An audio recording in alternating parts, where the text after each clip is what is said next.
തിരുനാവായയിൽ പട്ടാപകൽ മസ്ജിദിൽ വൻ മോഷണം. 75,000 രൂപയോളം മോഷണം പോയി.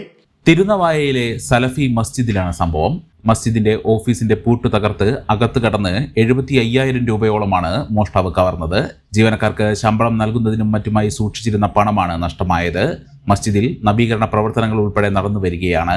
അതിന്റെ ചിലവിനായി സൂക്ഷിച്ച പണവും നഷ്ടമായിട്ടുണ്ട്. മോഷ്ടാവിന്റെ ദൃശ്യം പള്ളിയിലെ CCTV ക്യാമറയിൽ പതിഞ്ഞു.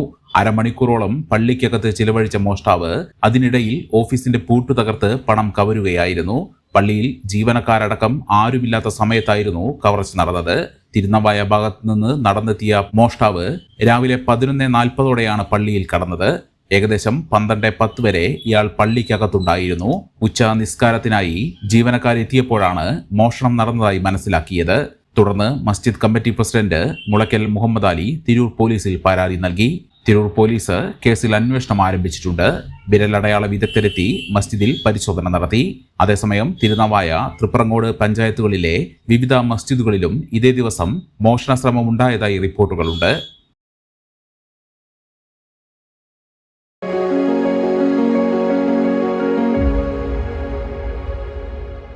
മെമ്പർമാരുടെ നിക്ഷേപങ്ങൾക്ക് ഉയർന്ന ലാഭവിഹിതം നൽകുന്ന കേന്ദ്ര സർക്കാർ സഹകരണ സ്ഥാപനം Bharat Lajna multi state housing cooperative society limited, Parappur road, Kottakkal. Phone 9946999976.